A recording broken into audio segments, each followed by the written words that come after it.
don't let this national conversation hijack what we're trying to get done here. And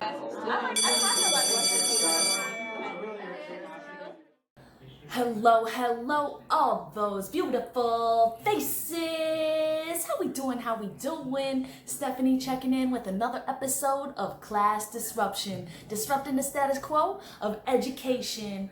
And before we get into it, smash that like button, make sure you subscribe if you haven't already, and click that bell so you get notified every time I drop a video, and share this video. That is the most important thing you could do. Share this video with a teacher friend, with a parent, with a student, with anybody, because we are all involved in disrupting the status quo of education. All right, let's get into this video.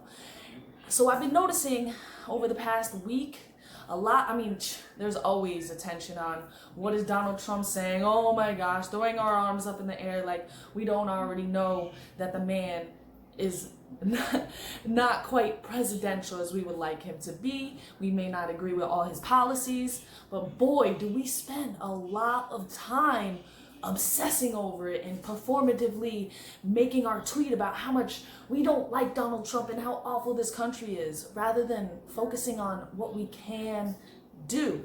And of course, this weekend, national education news, everybody's going after Betsy DeVos. And now this video is not in support of Trump or of Betsy DeVos, but it's in another perspective we can take on their opinion. So this week, there's been countless headlines of Trump pressuring schools to reopen and Betsy DeVos and what she has to say on the issue. And yes, it does matter what our national government does. It definitely does. But at the same time, I don't want people to forget we live in a federalist system. And you know, for the most part, it doesn't really matter what the federal government does. It is all about your state and your local school district and what they do. And I just want to remind people that, so we don't get caught up on this side conversation that really doesn't have much to do with what we're doing here at home. And what's worrisome is I see people like Michael Mulgrew, the president of the UFT here in New York City, and then our governor of New York State, doing this federal government gaslighting, like, oh my goodness, you know, we can't do anything because the federal government. In fact, this was the president of the UFT just the other day on NPR. It's the local station, so WNYC, with Brian Lehrer, and teachers were calling in to express their opinions on the proposed blended model that we're having. And of course, you know, Mulgrew, he couldn't get out of there without saying, oh, the federal government, but the federal government, but the federal government. We've told the City Hall, you need a child care program, but it's not the Department of Ed and the teacher's responsibility. Our job is to have children learning. So that's where we're pushing this. And you can hear from George, you know, one of our members, he's clearly saying that what happened in March is definitely still having an effect. And we want, nationally, you're hearing it now, you can't move your economy until you first get this virus under control nationally. You can see how he pivots from, oh, they don't trust from what happened in March because of what happened in this city, to, oh, this is a national problem. Like, New York City can't go back until we nationally have this figured out. It's on the federal government. Just passing the buck. And Cuomo is constantly doing the same thing, both on his briefings and updates and on his Twitter. He's constantly putting out tweets like this. The White House doesn't get it. Until we control this virus as a nation, the economy can't fully recover. Where is the national plan? And while yes, much of what he's saying is true, like, yeah, we do need a national plan. The economy's not going to get back to 100% to us as a nation. And there is definitely something in that united part. But we have 50 states here, and you are in charge of your state. Don't put off your responsibility, both in terms of the actions that you did and the debt, which is not from the coronavirus. The debt in New York State is from before this. Yes, coronavirus exacerbated it, but is it necessarily the federal government's job to come and save us from that? So to just close this off, I wanted to share with you an opinion piece that encapsulates a lot of my thinking on this. And I wanted to share with you to remind you that the national government, it's a big important piece, yes, but we're a federalist system. It's about what you're doing at the state and at the local level that really matters. And stop letting these politicians gaslight us into thinking otherwise. This is from Jonathan Butcher. School reopenings. Parents, students don't need national consensus. They need this strategy. 50 states, 50 different pandemics, 50 laboratories of democracy. Parents looking for national consensus on whether schools should open in the fall won't find one. But that's okay. We don't need one. Exactly. We don't need a national consensus. We can say that our president is bad. We can say the national response isn't going well, but ultimately, is it up to us in our states? As soon as President Trump announced his support for reopening schools this fall, teachers' unions said he was brazenly making these decisions. So much for consensus. And this, despite the fact that both proclamations said students should be kept safe, emphasized CDC guidelines on reopening. Speakers on the White House panel cited no fewer than 8 CDC reports, while unions called the documents conflicting guidance and claimed to have the nation's best interest in mind. Well, right? So you can see it really doesn't matter what President Trump does or how he frames things. They're just going to take it and make the story that they want from it. And again, this isn't me supporting Trump. This is me looking at policies and looking at what people are actually saying, the ideas and not the person. Luckily, many state officials and school leaders had already moved on. In April, Montana Governor Steve Bullock said that schools could hold classes in person immediately, but left the decision to local educators, right? Locals, because they know what's best. We don't need the state to tell us. In Idaho, closures vary by school district, but some school leaders had students back in class by May. Governors and state officials have announced in-person summer school classes for Illinois, Pennsylvania, Nevada, Texas, and Virginia. So people are already getting back, and I haven't heard any news of them doing badly. That's really the only reason I think they would put them in the news. Don't want to show good things, of course. Even if relatively few schools have thus far decided to have students return to the classroom, the fact that some states have done so should change parents' questions from if schools will reopen to the fall to how quickly the process can happen.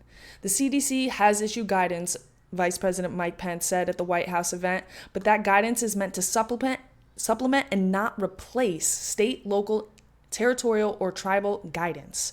What may be conflicting guidance to unions is better described as federalism. 50 states, 50 different pandemics, 50 laboratories of democracy, as it should be, right? Yes, we can have a strong federal government that gives out national guidance, but ultimately it's going to be up to each individual state and within the different localities to decide how to proceed forward. And that is not a bad thing. We want to have different approaches and we want to see what works well, what doesn't work well, so we can most quickly find the best solution to getting kids back to school. That's the way it should be. Supreme Court Justice Lois Brandeis coined the laboratory phrase, prefacing it by saying, to stay experimentation in things social and economic is a grave responsibility. We should be encouraged then that some local educators are not waiting for Washington to decide for them, and likewise that parents are not waiting on schools, right? It's up to us individually to make these decisions. We have agency. After the wild ride of sudden school closures in March, uneven attempts at online instruction through the spring, and a school year that seemed to have no official end date, polls showed more parents were considering educating their children at home. For those wondering if the 59% of respondents in USA Today Ipsos poll who say they may homeschool now really meant it, a headline last week and weeks before school starts from North Carolina State Journal read, "Homeschool requests overload state government websites." And good for them, taking control of their kids' education. This is what I've been saying. It's about taking that power back. We've gotten too comfortable just sending our kids off and saying, oh, they're going to learn there. And the system has just taken up all that space and power. Those not ready to homeschool will find it difficult, if not impossible, to return to work if schools are closed. Montana is not Virginia, which is not New York City, and parents ready to homeschool in Greensboro, North Carolina, may be thinking differently than a family in Charlotte. Exactly. Every place is different. Every family situation is different. Parents should be wary of press releases with advice on education from public or private national groups that words use like comprehensive, nation schools, or even all. Exactly. We do not need a national national plan. This is about your school district, your locality, your state. The Trump administration said that schools may lose federal money if they stay closed. Such a move will likely be challenged in court, but one problematic aspect of this threat is that it keeps debate over who should be making decisions for the nation's schools, again, be wary of the phrase, at the national level, a tussle between federal government and nationally focused special interest groups. Exactly. The national conversation, and this really goes for almost any political issue, it does not matter. We're so focused on Trump, on national politics, when we need to be thinking about our district, our school, our community. A more effective talking point for the administration would be to encourage the laboratories. For example, in areas where schools are closed, state lawmakers could give parents and students who wish to opt out of those schools the student's per student spending amount to use for homeschooling resources, private school tuition, tutors, and more, or erase district boundaries and allow students to choose a traditional school other than his or her own assigned school. And this is what I'm talking about, thinking creatively, thinking outside of that old paradigm, and really taking control of the education back and putting it into the hands of the families. We need to give options. Right now, it's just a huge power struggle. Washington should not force schools to reopen, but national officials can remind state lawmakers and the parents there are all alternatives short of a consensus on opening schools in August. That is the best news for everyone.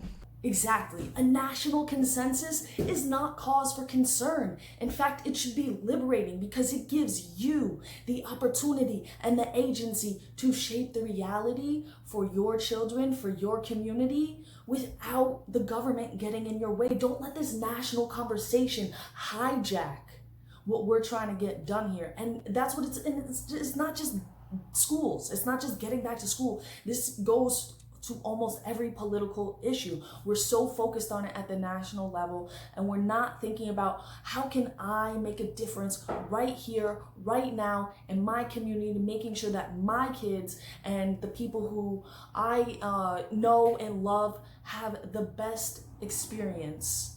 Teachers are not babysitters, but we are an integral part of the way that the society is set up, and we all need to work together instead of entrenching in our sides and just doing union versus parents, or parents versus district, or state localities versus the federal government.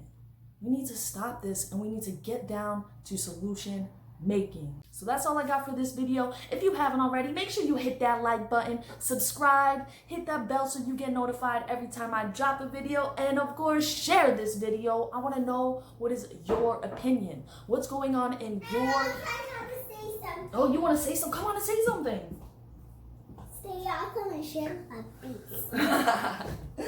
He is a big fan of the sharers, so shout out to the sharers. They don't need it. They got millions. Make sure that you subscribe to my channel because I don't have millions. I got 75 people who I love dearly, though. I love your beautiful faces, and we're about to get out of here and enjoy this day. So y'all know what it is. Stay foolish.